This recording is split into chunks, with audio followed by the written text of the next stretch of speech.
Hi Taurus, mid-March of 2025, ito na po ang inyong reading. Kuha lang tayo ng ilang messages para sa inyo. Siyempre pa po, mensaheng gabay lamang mula sa baraha. Hindi ko tatamisan, wag laliman, Taurus. Sa taong nakikinig ngayon, mid-March of 2025, message.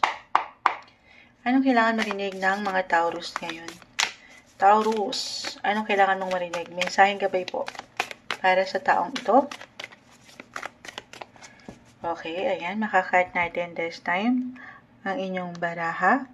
Cut natin into 3. Bakit meron ako nakikitang hair dito? Hair ni Moonchild na lumilipad-lipad. Tayo po ay live na live sa FB. Babalikan ko kayo maya-maya. Kuha lang tayo ng ilang messages. Ayan, sumasama na. The Six of Swords, the King of Cups, Reverse, Taurus. The High Priestess, Reverse. The Chariot, Reverse. So, meron bang ilang reversal cards? Lahat sila, as in reverse. Hindi ibig sabihin ay hindi na okay. Meron lang pong kalakip na mensahe. Pero the Star, ito. Lagi kong name-mention kahit pa si Star, ayan.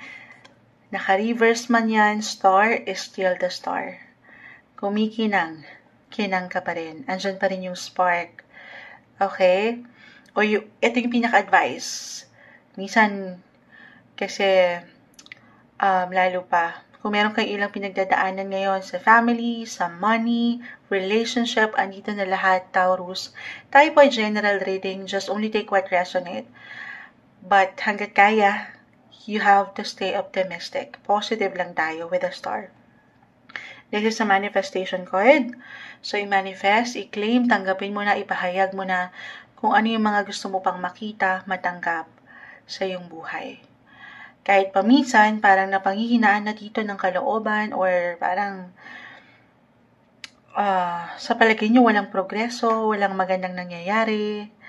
Kapit lang kayo. Okay, I mean, laban lang. Hindi madali. Maaaring nakakaramdam kayo ng ilang delays or glitch. Again, life in general, andito na lahat eh. Kahit sa simpleng pakiramdam. May ilang imbalances, I will be honest. Okay, pero ito ay mayroong dahilan. Itong ilang kabagalan na ito, hindi man agad ngayon, mid-month tayo of March 2025.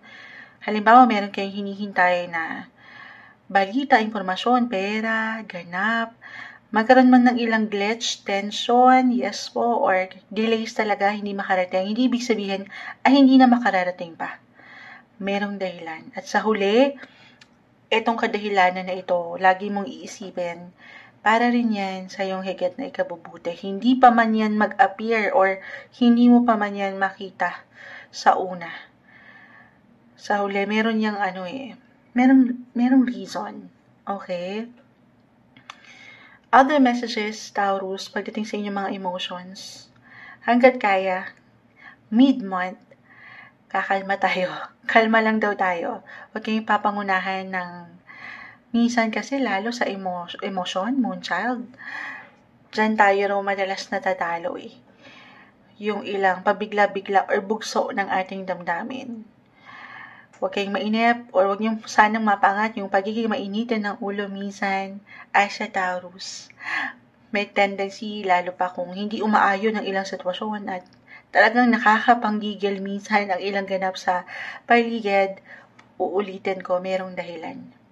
Okay, merong dahilan. Wala tayong control sa kung ano mang pwedeng ihain sa ating mga pintuan or ng universe, pero meron kang control over dito sa ilang sitwasyon kung paano mo mapapaangat yung tamang responsibility or kung paano mo pangahawakan itong pwedeng ganap na ito sa iyong buhay. Alam ko may hugot. May hugot. You have to trust your intuition, follow your heart sa part na ito na hindi naman tayo nalulunod sa emosyon. Okay, gamitan mo pa rin. Kayo very practical naman eh. Practical and realistic. Kung mag-isip. Okay, other messages, andito ang tuon marahil talaga sa pera, pamilya, or kung kayo may mga anak na, or ito hindi kailangan laliman, pero meron kayong something reversal ang energy, pwede itong mag-apply sa'yo or sa ilang family members, relationship-wise, Merong umangat na sikreto, katotohanan, sorpresa, could be positive or negative, I will be honest.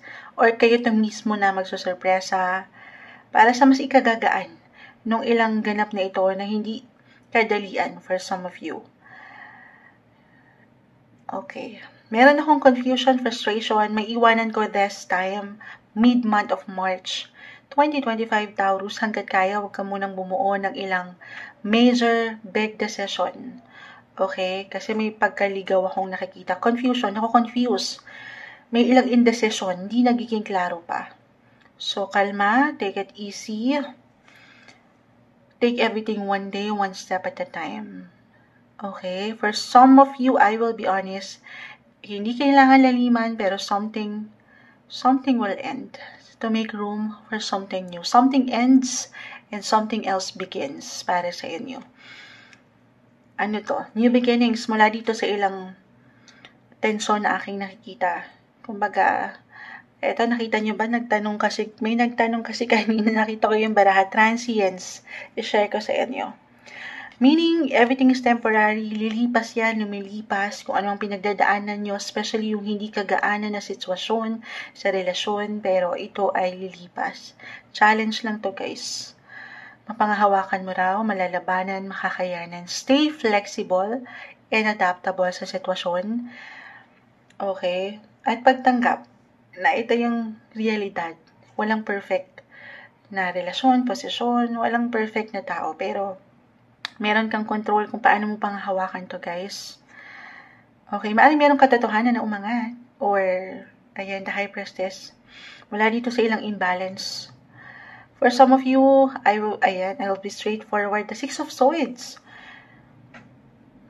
Lalo pa if this is about your love life, love sector, at meron kayong, ito yung hinihintay ng ilan. Maaring merong magbalik. Lalo pa kung hindi kayo naiwanan ng closure na maganda or meron kayong unfinished business pa.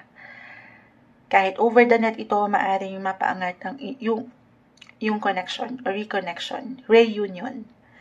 Why not? Okay. Okay. Ayun lang. May challenge ako nakikita pero again, kung sa mga pagkakataong ito, moonshot, parang ang hirap maniwala na merong spark, merong liwanag sa tala.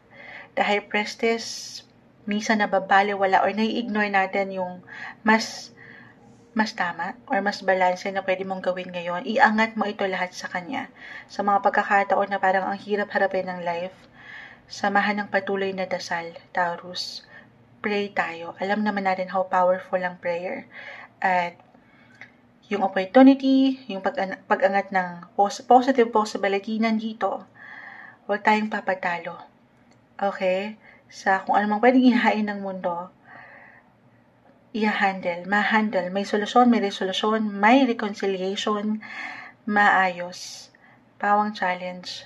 Parang itetest ngayon ang inyong mga commitments or relationship, I will be honest. Pero ulitin ko, take it easy, don't be too hard sa inyong mga sarili or sa ilang taong ito sa inyong paligid. Walang perfect. Pagtanggap at pagsabay na ito malalagpasan nyo rin. Move forward, Taurus. Ito yung umaangat para sa inyo. Mid-March of 2025.